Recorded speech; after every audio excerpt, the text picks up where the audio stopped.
नमस्कार दोस्तों, स्वागत है आप सभी का अपने परिवार द नॉलेज प्लाजा में। उम्मीद करता हूँ आप लोग स्वस्थ होंगे, शानदार होंगे और अपनी तैयारी अच्छे से कर रहे होंगे। तो सभी लोग आ जाइए क्लास में, क्लास का टाइम हो चुका है और क्लास को एक बार शेयर कर दीजिए जिससे जो साथी छूट गए हैं वो भी क्लास में आ जाएँ। और आज की क्लास में किस किस के क्वेश्चन होंगे, तो कल जो क्वेश्चन बच गए थे उन्हीं क्वेश्चन को यहाँ पे कराया जाएगा। उसके बाद आप लोगों को इसका PDF दे दिया जाएगा। इसमें अभी फिजिक्स के एक आध केमिस्ट्री के क्वेश्चन बचे थे, फिजिक्स के हैं और जीके के क्वेश्चन हैं इसमें, तो वो आप लोगों को इसमें कराए जाएंगे। तो सभी लोग क्लास में आ जाइए और जो लोग चैनल पे पहली बार आए हुए हैं वो लोग चैनल को सब्सक्राइब करेंगे, बेल आइकन प्रेस करेंगे ताकि आने वाले वीडियो की नोटिफिकेशन आपके पास समय से पहुँच सकें। और जो साथी नए जुड़े हैं, जिन लोगों को नहीं पता है कि यहाँ पे क्या क्या चल रहा है, तो उन लोगों को बता दें कि यहाँ पे यूपी कैडेट के लिए बहुत सारी क्लासेस चलाई जा रही हैं। यूपी कैडेट लगभग पूरा ख़त्म ही हो चुका है। यूपी कैडेट का कोर्स पहले आपकी थ्योरी क्लासेस कंप्लीट करा दी थी और सभी सब्जेक्ट की अलग अलग थ्योरी क्लासेस की प्लेलिस्ट बनी हुई है, जो चाहे वो थ्योरी क्लासेस देख सकता है। और एक जो प्लेलिस्ट बनी है उसमें केवल क्वेश्चन सॉल्व कराए गए हैं और जो क्वेश्चन हैं वो बहुत ही इंपॉर्टेंट क्वेश्चन सॉल्व कराए गए हैं, जैसे आपके यूपी कैडेट के एग्जाम में पूछ सकते हैं। वो कौन सी प्लेलिस्ट है, तो यूपी कैडेट 2022 ऑल क्लासेस के नाम से एक प्लेलिस्ट है। उसमें ये सारी क्लासेस की वीडियो उस प्लेलिस्ट में डाल दी जाती हैं। तो उससे जो साथी नए जुड़े हैं वो सभी जो उसमें यूपी कैडेट 2022 ऑल क्लासेस के नाम से प्लेलिस्ट है, उसमें जितनी भी क्लासेस हैं वो सभी क्लासेस आप लोगों देख लीजिए, क्योंकि ये जो क्वेश्चन हैं ये बहुत ही इंपॉर्टेंट क्वेश्चन कराए जा रहे हैं। इन क्वेश्चन को आपको बिल्कुल मिस नहीं करना है। चलिए तो शुरू करते हैं क्लास। ये आपके क्वेश्चन करा दिए गए थे कल, 25 क्वेश्चन तक हो गए थे, 26 नंबर क्वेश्चन से देखते हैं, यहाँ तक हो गया था। ये आपका आज का पहला क्वेश्चन है, बुझे हुए चूने और नौशादर की क्रिया से क्या बनता है। बुझे हुए चूने और नौशादर की क्रिया से क्या बनता है। कल की क्लास आप लोगों को बहुत पसंद आई होगी ये जो है, और जितना हमने समझाया था वो सब आप लोगों को समझ में आया होगा। यहाँ पे अगर ऐसा कोई क्वेश्चन आएगा आपके पेपर में, जैसे क्वेश्चन हमने कल कराए थे और आज कराने जा रहे हैं, जैसे क्वेश्चन हम डेली कराते हैं, अगर ऐसा इससे रिलेटेड भी कोई क्वेश्चन आएगा, जैसे क्वेश्चन कल हमने केमिस्ट्री के सॉल्व कराए थे, आप लोगों ने देखे होंगे तो आप लोगों को पता होगा, इससे रिलेटेड अगर कोई भी क्वेश्चन आएगा तो उसको क्वेश्चन को आप लोग आसानी से कर जाएंगे। इसलिए हम बिल्कुल कॉन्सेप्ट के साथ बताते हैं जिससे आप लोगों को सब कुछ क्लियर होता चले। और इंग्लिश वाले साथी कह रहे थे कि इंग्लिश का भी यूज किया करो, तो आप लोगों को बता दें अब ये जो क्लासेस चल रही हैं ये बाईलैंग्वेज चल रही हैं, यहाँ पे इंग्लिश भी यूज की जाती है साथ के साथ। जो टर्म इंग्लिश में यूज करने वाला है उसको इंग्लिश में यूज करते हैं। तो यहाँ पे ये क्वेश्चन बुझे हुए चूने और नौशादर की क्रिया कराएंगे तो क्या बनेगा। तो बुझे हुए चूने का फॉर्मूला क्या होता है, आप लोगों को बुझे हुए चूने का फॉर्मूला कल मैंने बताया था। तो बुझे हुए चूने का फॉर्मूला होता है CaOH का उल्टवाइस, CaOH का उल्टवाइस बुझे हुए चूने का फॉर्मूला हो गया। इसकी क्रिया किसके साथ कराएंगे, तो प्लस नौशादर का फॉर्मूला क्या होता है NH4Cl। तो बुझे हुए चूने की क्रिया नौशादर से कराते हैं तो क्या बनता है, अमोनिया बनता है। अमोनिया बनता है। ये लैब मेथड है एक, आप लोगों से पूछ लिया जाएगा डायरेक्ट कि बुझे हुए चूने की क्रिया नौशादर के साथ कराएंगे तो इससे क्या बनेगा, तो इससे अमोनिया बनेगा। ये लैब मेथड है। चलिए अगला क्वेश्चन देखते हैं, और इनके फॉर्मूले भी आप लोग याद कर लीजिए, नौशादर का फॉर्मूला और बुझे हुए चूने का और बिना बुझे चूने का, ये सब फॉर्मूले मैंने आप लोगों को कल की क्लास में ही बताए थे। ये है आपका नाइट्रोजन के कुल ऑक्साइड हैं। नाइट्रोजन के कुल कितने ऑक्साइड हैं, तो नाइट्रोजन के कुल कितने ऑक्साइड होते हैं, देखो नाइट्रोजन के कौन कौन से ऑक्साइड हैं। NO2 है, इसको क्या बोलते हैं, नाइट्रोजन डाइऑक्साइड। NO है, नाइट्रिक ऑक्साइड। और कौन सा है, N2O है, N2O है, इसको क्या बोलेंगे, इसको नाइट्रस ऑक्साइड बोलेंगे। और NO3 है, NO3 है, इसे नाइट्रोजन ट्राईऑक्साइड बोलेंगे। और N2O3 है, N2O3, इसको क्या बोलेंगे, नाइट्रोजन पेंटाऑक्साइड। तो यहाँ पे ये कितने हो गए, 1 2 3 4 5, यानी कि नाइट्रोजन के कुल कितने ऑक्साइड होते हैं? 5। इसका सी ऑप्शन सही हो जाएगा। चलिए अगला क्वेश्चन देखते हैं। ये क्वेश्चन पूछ ले जाते हैं तो आप लोगों को ध्यान से देखेंगे। ये क्वेश्चन पिछले बार भी मैंने बताया था, तब एक बच्चा कमेंट कर रहा था। कौन कमेंट कर रहा था ये मुझे ध्यान नहीं है, तो वो बच्चा अगर यहाँ पे होगा तो उसको यहाँ पे क्लियर हो जाएगा। मैंने उससे कहा था कि अगले क्लास में क्लियर कर दिया जाएगा। तो यहाँ पे क्या था? ब्रूस्टर का नियम। ब्रूस्टर का नियम कौन सा? ये पिछली क्लास में भी था, लेकिन वहाँ पे क्या लिखा था? वहाँ पे लिखा था n cot i p, n cot i p equals to 1। Brewster का नियम क्या होता है? तो ब्रूस्टर का नियम हम आपको बता दें, n equals to 10 i p होता है। N equals to 10 i p होता है। और अगर इसको हम इस फॉर्म में लिखेंगे n cot i p equals to 1 तब भी हो जाएगा, क्योंकि 10 को यहाँ पे थोड़ा आप लोगों को समझा देते हैं। N equals to 10 i p है, तो टेन थीटा इजिकल्स टू क्या होता है? टेन थीटा ट्रिग्नोमेट्री में पढ़ा है, tan theta equals to 1 upon cot theta हो जाएगा, 1 अपॉन कॉट थीटा। तो 1 अपॉन कॉट थीटा होगा, तो यहाँ पे टेन थीटा की जगह हम अगर 1 अपॉन कॉट थीटा लिख देंगे, जैसे n equals to 1 upon cot i p, 1 upon cot i p. अब यहाँ पे क्या हो जाएगा? इसको आप लोग ये तो जानते ही हैं, क्रॉस मल्टीप्लाई हो जाता है, तो ये इसके साथ इधर आ जाएगा n cot i p, n cot i p, n cot i p equals to उधर क्या बचेगा? 1। तो इसको ये भी तो लिख सकते हैं n cot i p equals to 1। तो आप लोग कन्फ्यूज नहीं होंगे, n cot i p equals to 1 आ जाए या n equals to 10 i p, बात एक ही है, ये ब्रूस्टर का नियम होता है। तो आप लोग इसमें कन्फ्यूज नहीं होंगे, ये सब आप लोगों को क्लियर होना चाहिए। चलिए अगला क्वेश्चन देखते हैं। उम्मीद है आप लोगों को ये क्लियर हो गया होगा। नहीं क्लियर हुआ है तो एक बार क्लास को पीछे करके देख लीजिए तो क्लियर हो जाएगा। चलिए अगला क्वेश्चन देखते हैं। ये है अपकेंद्र त्वरण का सूत्र है, अपकेंद्र त्वरण का सूत्र है। तो अपकेंद्र त्वरण को इंग्लिश वाले साथी जुड़े हैं तो बता दें, अपकेंद्र त्वरण को इंग्लिश में क्या बोलते हैं? त्वरण को तो जानते ही हैं, त्वरण को एक्सीलरेशन बोलते हैं। और अभिकेंद्र त्वरण को क्या बोलेंगे? तो centripetal, centripetal, centripetal acceleration, centripetal acceleration बोलते हैं इसको। तो इसका फॉर्मूला क्या होता है? तो आप लोग इसका फॉर्मूला क्या होता है? बी स्क्वायर अपॉन आर, इसका फॉर्मूला होता है B square upon R. B option C हो जाएगा इसका। चलिए अगला क्वेश्चन देखते हैं। ये है ऊर्जा द्रव्यमान संबंधी आइंस्टीन का समीकरण है, बहुत क्वेश्चन पूछा गया है ये, तो सभी लोगों को पता होगा आइंस्टीन का समीकरण क्या था। आप सभी लोग कमेंट कर दीजिए इसका, ये क्वेश्चन तो आप सभी लोगों को पता होगा। आप लोग क्लास को शेयर कर दीजिए, संख्या बहुत कम दिख रही है, तो क्लास को शेयर कर दीजिए जिससे ज़्यादा से ज़्यादा लोगों को पता चले और ज़्यादा से ज़्यादा लोग पढ़ें, उनका फिर अच्छी यूनिवर्सिटी में सिलेक्शन हो। क्योंकि हम तो अपनी तरफ से पूरी मेहनत कर रहे हैं, तो हम ये चाहते हैं कि हम अब मेहनत कर रहे हैं तो हमसे ये ज़्यादा से ज़्यादा लोगों तक पहुँचे, तो उन लोगों का अच्छी यूनिवर्सिटी में सिलेक्शन हो जाए।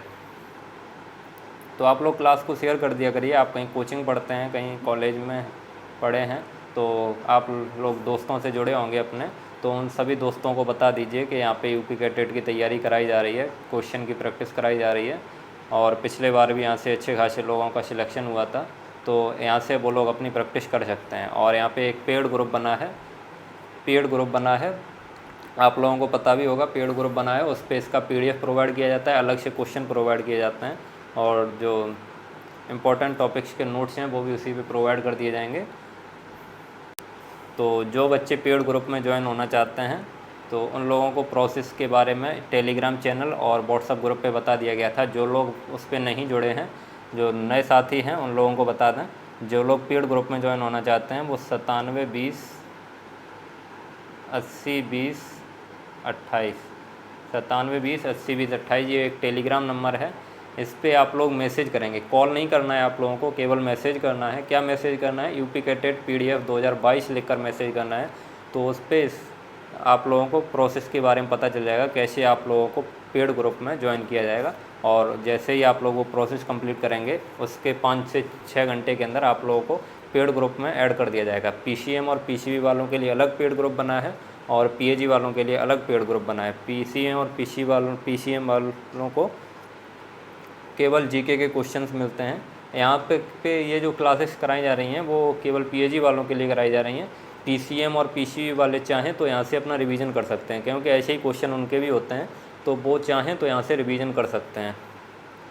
वैसे आप वो लोग मैथ की क्लास देख सकते हैं, उनके मैथ के 20 क्वेश्चन यहाँ से क्लियर कर दिए जाएंगे।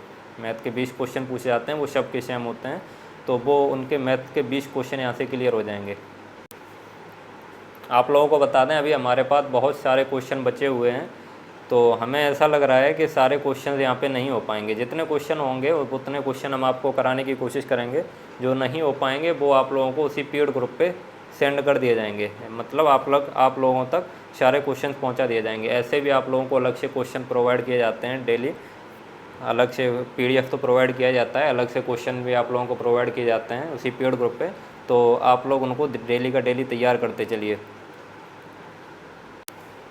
तो जो साथी अपना सिलेक्शन लेना चाहते हैं वो यहाँ पे जो क्लासेस कराई जा रही हैं उनको डेली का डेली तैयार करते चलिए, एक भी क्लास आप लोगों को मिस नहीं करनी है। और जो साथी पेड ग्रुप में ज्वाइन होना चाहते हैं, जिनको अलग से भी क्वेश्चंस चाहिए, अलग से क्वेश्चन ऐसे ही नहीं दिए जा रहे हैं, अलग से क्वेश्चन वही दिए जा रहे हैं जो आप लोगों को यूपी कैटेट में पूछे जा सकते हैं। हमारी ये कोशिश रहती है कि ज़्यादा से ज़्यादा क्वेश्चन हमारे यहाँ से आप लोगों को मिल जाएँ, मतलब जितने क्वेश्चन हम आप लोगों को करा दें उनसे ज़्यादा से ज़्यादा क्वेश्चन यूपी कैटेट में फंसे। पिछली बार भी बहुत क्वेश्चन यूपी कैटेट में फंसे थे, आप ही लोग जो यहाँ से पढ़े थे वही कमेंट करके बता रहे थे कि इतने क्वेश्चन फंसे हैं। मैंने पेपर भी सॉल्व कराया था यूपी कैटेट का, पिछली बार का टॉपर मन सर ने सॉल्व कराया था। इस बार भी आपका पेपर सॉल्व कराया जाएगा 2022 का। तो जो साथी पेड ग्रुप में ज्वाइन होना चाहते हैं वो ज़्यादा देरी ना करें, क्योंकि फिर अगर बाद में आप लोग ज्वाइन होंगे तो बाद में फिर ढेर सारे क्वेश्चन आप लोगों को इकट्ठे मिलेंगे, तो उससे आप लोग तैयार नहीं कर पाएंगे। अभी आप लोग थोड़ा थोड़ा करके डेली तैयार करेंगे तो आप लोगों को साथ के साथ तैयार होते चलेंगे। तो जो साथी ऐड होना चाहते हैं पेड ग्रुप में तो वो अभी जल्दी से जल्दी ऐड हो जाइए, क्योंकि फिर ढेर सारे क्वेश्चन हो जाएंगे, फिर आप लोगों को तैयारी करने में परेशानी रहेगी। चलिए तो यहाँ पे आप कंटिन्यू करते हैं क्लास। उम्मीद करता हूँ आप सभी लोगों को पता चल गया होगा। ये है आपका ऊर्जा द्रव्यमान संबंधी। अगर किसी को कोई डाउट है PDF से रिलेटेड तो इस पे 97 20 80 20 28 इस नंबर पे केवल मैसेज करनी है आप लोगों को, यूपी कैटेट PDF 2022 लिखकर। कॉल किसी को नहीं करनी है। अगर वीडियो में कोई डाउट है तो आप लोग नीचे कमेंट सेक्शन में पूछ सकते हैं, उस पर आप लोगों को क्लियर कर दिया जाएगा। तो ये है आपका ऊर्जा द्रव्यमान संबंधी आइंस्टीन का समीकरण क्या होता है, तो ये होता है E = mc²। ये सब बातें बतानी ज़रूरी होती हैं, क्योंकि कुछ लोग नए जुड़ते हैं तो उन लोगों को पता नहीं चल पाता है, तो उन लोगों को ही पता चल सके, इसलिए हम ये आपको डेली क्लास में बता देते हैं, ताकि जो साथी नए जुड़ते हैं उन लोगों को भी पता चल सके कि यहाँ क्या क्या चल रहा है। तो ये आपका नेक्स्ट क्वेश्चन है, किसी कण के रेखीय संवेग P तथा गतिज ऊर्जा K में क्या संबंध होता है। तो इन दोनों में संबंध क्या होता है। गतिज ऊर्जा को इंग्लिश में काइनेटिक एनर्जी बोलते हैं। तो इन दोनों में क्या संबंध होता है, P = √2m के। आप लोग इसको याद कर लेंगे क्या संबंध होता है, तो P √2m के। चलिए नेक्स्ट क्वेश्चन देखते हैं। ये आपका शक्ति की विमा है। शक्ति को इंग्लिश में क्या बोलते हैं, तो पावर बोलते हैं। इसके जो डायमेंशन होती है, विमा को इंग्लिश में डायमेंशन बोलते हैं। तो पावर की डायमेंशन क्या होती है, इसका फॉर्मूला क्या होता है, P = W/T। P = W/T। अब W क्या है यहाँ पे, तो W वह है वर्क, और T क्या है, T टाइम है। तो इसका डायमेंशन क्या होता है, ml/T-3। क्या होता है, ml/T-3। चलिए अगला क्वेश्चन देखते हैं। यह है, यदि किसी कृष्ण पिंड का ताप T ऊष्मीय विकिरण के उत्सर्जन दर E में है, तब इसमें संबंध क्या होगा। T और E में क्या संबंध होता है, तो ये बहुत ही इंपॉर्टेंट क्वेश्चन है, इसको आप लोग अच्छे से तैयार कर लीजिए। इन दोनों में संबंध होता है E ∝ T⁴। E क्या है, E विकिरण की दर है, ऊष्मीय विकिरण की दर। इसको क्या बोलेंगे, तो ऊष्मीय विकिरण को इंग्लिश में बोलेंगे थर्मल रेडिएशन। इंग्लिश वाले साथी सुन लें, ऊष्मीय विकिरण को इंग्लिश में बोलेंगे थर्मल रेडिएशन। तो इसमें संबंध क्या होता है, तो E directly proportional to T⁴। चलिए नेक्स्ट क्वेश्चन देखते हैं, इससे क्वेश्चन भी बनते हैं, तो इसलिए आप लोग इसको तैयार कर लीजिए अच्छे से। ये है आपका ऊष्मीय संचरण की तीव्र विधि है। ऊष्मीय संचरण की तीव्र विधि कौन सी है? ऊष्मीय संचरण को इंग्लिश में क्या बोलेंगे? तो हीट ट्रांसपायरेशन, नहीं हीट ट्रांसमिशन। ट्रांसपायरेशन तो वाष्पोत्सर्जन होता है, ऊष्मीय संचरण को इंग्लिश में बोलेंगे हीट ट्रांसमिशन। तो इसकी सबसे तीव्र विधि कौन सी होती है? तो सबसे तीव्र विधि कौन सी होती है? विकिरण। विकिरण को इंग्लिश में बोलेंगे रेडिएशन, रेडिएशन। और सबसे पूछा जाए सबसे धीमी विधि कौन सी होती है? सबसे तीव्र तो विकिरण हो गई, सबसे धीमी होती है आपकी चालन, चालन विधि होती है, ये सबसे धीमी होती है, धीमी होती है। और संवहन को इंग्लिश में क्या बोलते हैं? तो संवहन को बोलते हैं कन्वेक्शन, कन्वेक्शन। चलिए नेक्स्ट क्वेश्चन देखते हैं। यह है आपका मीटर सेतु कार्य करता है। मीटर सेतु एक सिद्धांत है, वो किस पे? मीटर सेतु। तो आप लोगों ने इलेक्ट्रिसिटी जब चैप्टर पढ़ा होगा तो उसमें आप लोगों ने मीटर सेतु पढ़ा होगा। तो ये किसके सिद्धांत पर कार्य करता है? तो ये जो है ये व्हीटस्टोन सेतु के सिद्धांत पर कार्य करता है। किसके सिद्धांत पर? व्हीटस्टोन सेतु के सिद्धांत पर कार्य करता है। ए ऑप्शन सी हो जाएगा इसका। चलिए अगला क्वेश्चन देखते हैं। यह है निम्न में किस रंग की तरंगदैर्घ्य सबसे बड़ी होती है? तरंगदैर्घ्य को इंग्लिश में क्या बोलेंगे? तो इसको तो आप लोगों को पता होगा, इसको इंग्लिश में बोलते हैं वेवलेंथ। तरंगदैर्घ्य को बोलते हैं वेवलेंथ।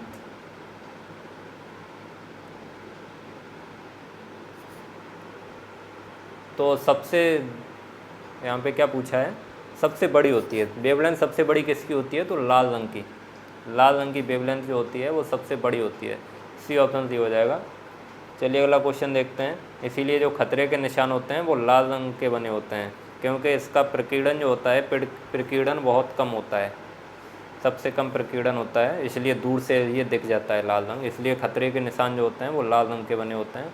ये है आपका विशिष्ट ऊष्मा का मात्रक क्या होता है? विशिष्ट ऊष्मा को इंग्लिश में बोलते हैं specific heat, specific, specific heat.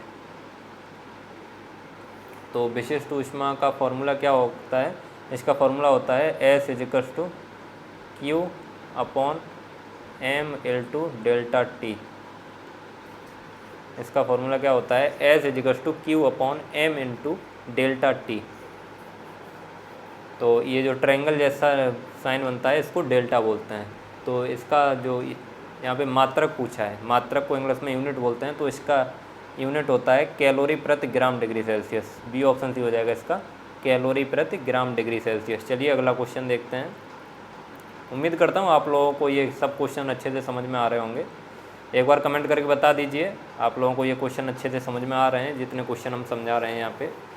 आज से अगर ऐसा कोई भी क्वेश्चन आएगा इससे रिलेटेड तो आप लोग इसको आसानी से कर जाएंगे, कोई दिक्कत नहीं होगी आपको। अगर किसी क्वेश्चन में कोई दिक्कत हो रही है तो आप लोग क्लास को एक बार पीछे करके देख लीजिए, क्योंकि अब इतना टाइम नहीं है कि एक क्वेश्चन को बार बार समझाया जाए। मैं वो एक ही बार में वो सब चीज़ें बता देता हूँ जिससे आप लोगों को समझाया जा सकता है। तो अगर किसी बच्चे को प्रॉब्लम हो रही है तो वो क्लास को एक बार पीछे करके देख सकता है, तो आप लोगों को क्लियर हो जाएगा। तो ये आपका नेक्स्ट क्वेश्चन है, गुप्त ऊष्मा के लिए सूत्र है। गुप्त ऊष्मा को इंग्लिश में क्या बोलते हैं?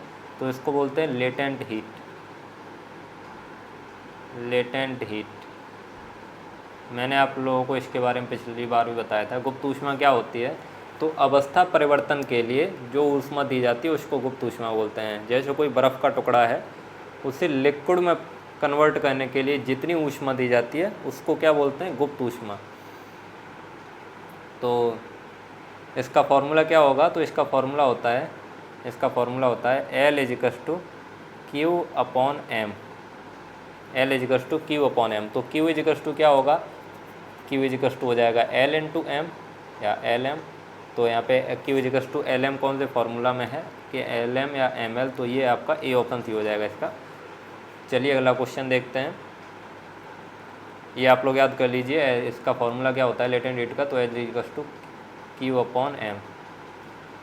चलिए अगला क्वेश्चन देखते हैं। ये है आपका चुंबकीय क्षेत्र की तीव्रता का व्यंजक है। चुंबकीय क्षेत्र की तीव्रता का क्या होता है? तो ये होता है F equals to I B L sine theta. Important question है, ये पूछा जाता है और इससे क्वेश्चन भी बनते हैं, तो आप लोग याद कर लीजिए इसको, क्या होता है F equals to I B L sine theta. अब नेक्स्ट क्वेश्चन है आपका, कैंची किस वर्ग का उत्तोलक है? कैंची किस वर्ग का उत्तोलक है? तो कैंची जो है वो आपका प्रथम वर्ग का उत्तोलक है, प्रथम वर्ग का उत्तोलक है। प्रथम वर्ग के उत्तोलक का जो यांत्रिक लाभ होता है, यांत्रिक लाभ इसमें पूछा जाता है, तो आप लोग याद कर लीजिए। जो चीज़ें हम बता रहे हैं ये अगर आप लोगों को नहीं पता है तो इसको आप लोग एक कॉपी पे नोट कर लीजिए, क्योंकि जितनी भी चीज़ें बता रहे हैं वो सब आप लोगों को तैयार होनी चाहिए।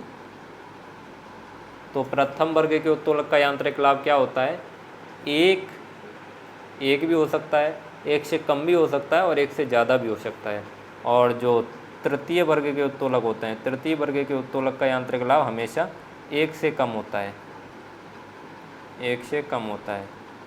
और जो द्वितीय वर्ग के उत्तोलक होते हैं उनका यांत्रिक लाभ हमेशा एक से ज़्यादा होता है, एक से ज़्यादा। चलिए नेक्स्ट क्वेश्चन देखते हैं। यह है आपका ओम के नियमानुसार, ओम के नियमानुसार क्या होगा? ओम का नियम क्या होता है? तो ओम का नियम होता है V equals to I R, V equals to I R. अब यहाँ पे R जो होता है, R आपका नियतांक होता है, R नियतांक होता है। आप लोगों को नहीं पता है तो कहीं नोट कर लीजिए, ओम का नियम V equals to I R होता है और R जो होता है R नियतांक होता है। तो यहाँ पे कौन सा फॉर्मूला फिट होगा? तो यहाँ पे हम लिखेंगे V अपॉन आई, यहाँ पे R नियतांक हो गया तो I इधर आएगा तो डिवाइड में आएगा V upon I is equals to नियतांक, V upon I is equals to नियतांक। आप लोगों को समझ में तो आ ही रहा होगा, V is equals to I R है, R नियतांक है तो R को हम उधर ही छोड़ देंगे यानी नियतांक को, और I को इधर ले आएंगे तो V अपॉन आई आ जाएगा। तो इसका सी ऑप्शन सी हो जाएगा, V upon I is equals to नियतांक। चलिए अगला क्वेश्चन देखते हैं। ये जो हम चीज़ें बता रहे हैं ये आप लोग कहीं पे नोट करते चलिए, नहीं पता है तो, क्योंकि ऐसे क्वेश्चन पूछे जाते हैं इसीलिए हम आपको ये सब चीज़ें बता रहे हैं। तो ये है आपका, किसी गैल्वेनोमीटर को अमीटर में परिवर्तित करने के लिए जोड़ते हैं। किसी गैल्वेनोमीटर को अमीटर में परिवर्तित करने के लिए किससे जोड़ते हैं? तो समांतर क्रम में निम्न प्रतिरोध, समांतर क्रम में निम्न प्रतिरोध को जोड़ते हैं। डी ऑप्शन सही हो जाएगा इसका। नेक्स्ट क्वेश्चन है आपका, अभी आपके जीके के क्वेश्चन शुरू हो गए हैं तो आप लोग जिन लोगों को जानते हैं पीसीएम और पीसीबी वालों को, उन लोगों को शेयर कर दीजिए वीडियो और वो भी आ जाएं क्लास में, क्योंकि पीसीएम और पीसीबी और पीएजी सभी को लिए एक वो जीके जो होती है वो सबके लिए समान होती है। जीके के 20 क्वेश्चन आते हैं वो सबके समान आते हैं, तो उन लोगों को शेयर कर दीजिए। जो साथी जुड़े हुए हैं वो अपने साथियों को शेयर कर देंगे, पीसीएम और पीसीबी वाले अपने साथियों को शेयर कर देंगे, जिससे वो लोग भी आ जाएं। यहाँ पे अब जीके के क्वेश्चन शुरू होने जा रहे हैं और इसका जो पीडीएफ है, इसका पीडीएफ आप लोगों को दे दिया जाएगा आज उसी पेड ग्रुप पे, उसी पेड ग्रुप पे आप लोगों को इसका पीडीएफ दे दिया जाएगा। पीसीएम और पीसीबी वालों का अलग पेड ग्रुप है, पीएजी वालों का अलग पेड ग्रुप है। उस पर जो कुछ भी कंटेंट प्रोवाइड किया जाता है उसको आप लोग डेली का डेली तैयार करते चलिए। ये तो पीडीएफ तो आप लोगों को दिया ही जाता है, अलग से भी क्वेश्चन आप लोगों को प्रोवाइड किए जाते हैं। तो ये आज का आपका फर्स्ट क्वेश्चन है, संसद का प्रथम सदन किसे कहते हैं? तो प्रथम सदन किसे कहते हैं? राज्यसभा को, राज्यसभा को।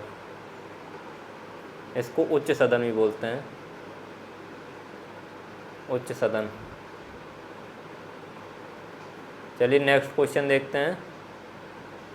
नेक्स्ट है आपका, देश के पहले भारतीय कौशल संस्थान की स्थापना कब हुई? देश के पहले भारतीय कौशल संस्थान की स्थापना कब हुई? कब हुई ये नहीं पूछ रहा है यहाँ पे, कहाँ हुई है, तो ये आपका हुई है कानपुर में।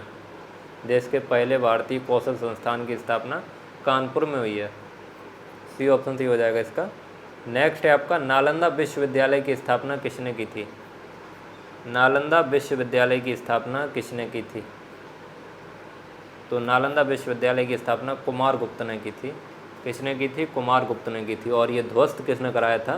तो ये बख्तियार खिलजी एक मुस्लिम शासक था, क्या नाम था उसका? बख्तियार खिलजी।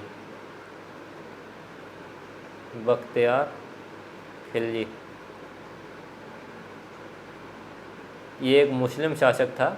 इसने नालंदा विश्वविद्यालय में आग लगवा दी थी, आग लगवा दी थी।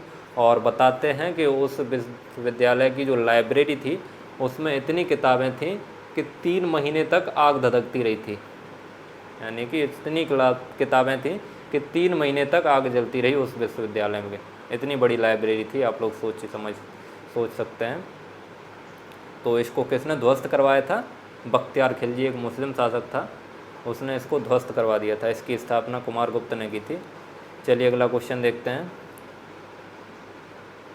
यह है आपका वर्ष 2019 में होने वाला लोकसभा चुनाव किस नंबर का था? जो अभी 2019 में लोकसभा चुनाव हुआ था, यानी अभी चल रहा है जो, वो कौन से नंबर का है? तो वो है आपके 17वें नंबर का। कौन से नंबर का है? 17वें नंबर का। बी ऑप्शन सी हो जाएगा इसका। 2019 में 17वें नंबर का हुआ था। और 16वें के नंबर का कब हुआ था? तो 2014 में हुआ था। 2014 में आपका 16वें नंबर का हुआ था। 18वें नंबर का कब होगा? तो ये आपका होगा मई 2024 में। मई 2024 में कब होगा? तो ये 18वें नंबर का होगा। आपसे यहाँ पे यही 2 ही क्वेश्चन पूछे जा सकते हैं। या तो ये पूछा जाएगा कि 2024 में कौन से नंबर का लोकसभा चुनाव होगा, तो आप लोग बताएंगे 18वें नंबर का। यूपी कैटेगरी पूछा जाएगा तो आप लोग बताएंगे 18वें नंबर का। और अभी कौन सी लोकसभा चल रही है? तो 17वें नंबर की लोकसभा चल रही है। या 2019 में पूछा जाए कि कौन सी लोकसभा का चुनाव हुआ था, तो 17वें नंबर का। यही 2 आप लोग याद कर लीजिए, 17वें और 18वें। चलिए अगला क्वेश्चन देखते हैं। ये है आपका खेल दिवस कब मनाया जाता है? खेल दिवस कब मनाया जाता है? तो सभी लोग बताइए इसका आंसर, खेल दिवस कब मनाया जाता है? तो खेल दिवस जो है आपका वो 28 अगस्त को मनाया जाता है। खेल दिवस कब मनाया जाता है? 28 अगस्त को।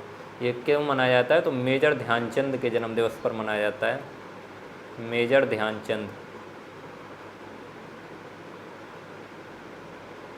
मेजर ध्यानचंद के जन्मदिवस पर खेल दिवस मनाया जाता है 28 अगस्त को। चलिए नेक्स्ट क्वेश्चन देखते हैं। ये आपका अमीर खुसरो का जन्म कहाँ हुआ था? अमीर खुसरो का जन्म कहाँ हुआ था? एटा, इटावा, कासगंज या कन्नौज?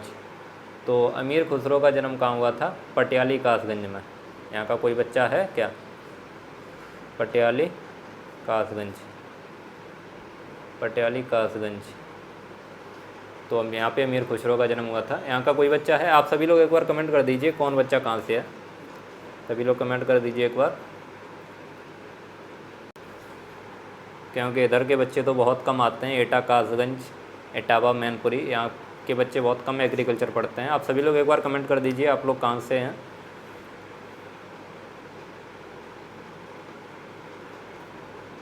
चलिए तो अगला क्वेश्चन देखते हैं। ये है आपका 1857 की क्रांति में कानपुर में किसने नेतृत्व किया?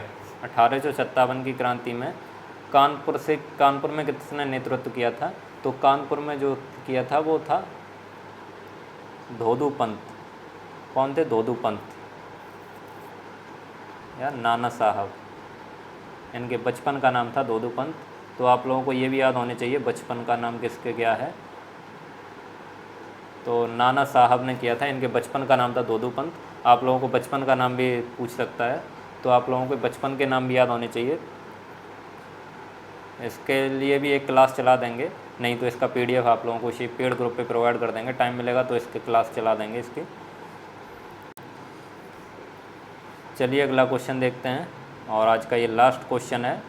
हम तो आप लोगों से यही कहेंगे कि आप लोग जो पढ़ने में ज़्यादा सीरियस हैं, जो अपना सिलेक्शन लेना चाहते हैं, वो लोग उस पेड ग्रुप पे ज्वाइन हो जाएं। उससे आप लोगों को उस पर बहुत सारी चीज़ें प्रोवाइड की जाती हैं, तो उससे बाहर कुछ भी नहीं जाएगा।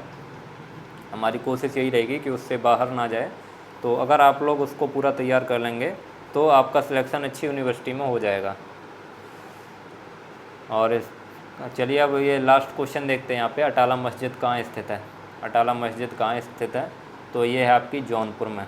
कहाँ पे है? जौनपुर में। सी ऑप्शन सी हो जाएगा इसका। तो आज के आपके ये क्वेश्चन यहीं पे समाप्त होते हैं। ये आपका जो PDF है ये पूरा कंप्लीट हो चुका है। ये आप लोगों को इसी पेड ग्रुप पे प्रोवाइड कर दिया जाएगा। तो आप लोगों का लास्ट तक जुड़ने के लिए बहुत बहुत धन्यवाद। अगर वीडियो अच्छी लगी हो तो इसे लाइक कीजिए, शेयर कीजिए ज़्यादा से ज़्यादा लोगों तक, और जो लोग चैनल पे पहली बार आए हुए हैं वो लोग चैनल को सब्सक्राइब करेंगे, बेल आइकन प्रेस करेंगे ताकि आने वाले वीडियो की नोटिफिकेशन आपके पास समय से पहुंच सकें। और जो साथी बाद में जुड़े उन लोगों को एक बार फिर से बता देते हैं पीडीएफ के बारे में। पीडीएफ आप लोगों को इसका पेड ग्रुप में प्रोवाइड किया जाएगा। पीसीएम और वो पीसीबी वालों का अलग पेड ग्रुप है, पीएजी वालों का अलग पेड ग्रुप है, तो उन लोगों को पीडीएफ प्रोवाइड कर दिया जाएगा। तो और जिन लोगों को नहीं पता है, जो लोग व्हाट्सएप ग्रुप पे, टेलीग्राम चैनल पे नहीं जुड़े हैं, तो उन लोगों से पहले तो हम ये कहेंगे कि आप लोग अभी जाके यहाँ पे डिस्क्रिप्शन में लिंक दी हुई है, उससे व्हाट्सएप ग्रुप पे और टेलीग्राम चैनल पे ज्वाइन हो जाइए, जिससे जो इन्फॉर्मेशन दी जाती है वो आप लोगों तक पहुँच सकें। और जिन लोगों को इसके बारे में नहीं पता है कि कैसे इसमें ज्वाइन होना है, पीडीएफ कैसे मिलनी है, पेड ग्रुप में कैसे ज्वाइन होना है और उस पर क्या क्या प्रोवाइड किया जाता है, तो वो लोग 9720 80 20 28 ये टेलीग्राम नंबर है। इस पर आप लोग मैसेज करेंगे यूपी कैडेट पीडीएफ 2022। आप लोगों को कॉल नहीं करनी है, केवल मैसेज करनी है। वैसे अगर कोई इन्फॉर्मेशन चाहिए तो आप लोग कमेंट सेक्शन में, यहाँ पे कमेंट सेक्शन में कमेंट कर देंगे तो वहाँ पे आप लोगों को रिप्लाई दे दिया जाएगा। इस पर आप लोगों को केवल पीडीएफ से रिलेटेड और जो पेड ग्रुप है उससे रिलेटेड आप लोगों को केवल इस पर मैसेज करनी है। टेलीग्राम नंबर पर आप यूपी कैडेट पीडीएफ 2022 लिखकर मैसेज करेंगे तो आप लोगों को इसके प्रोसेस के बारे में पता चल जाएगा। तो चलिए अब मिलेंगे आपको कल की क्लास में। अब कल की आपकी छुट्टी नहीं रहेगी, कल संडे है, तो आप लोग सोच रहे होंगे संडे की छुट्टी रहेगी। अब आपकी संडे की भी छुट्टी नहीं रहेगी, अब आपकी डेली कंटिन्यू क्लास चलेगी, क्योंकि अब टाइम कम बचा है। तो संडे अंडे अब कुछ नहीं देखा जाएगा, आप लोगों की डेली क्लास चलेगी। तो अब मिलेंगे आपको कल की क्लास में। तब तक के लिए जय हिंद, वंदे मातरम। सभी लोगों को गुड नाइट।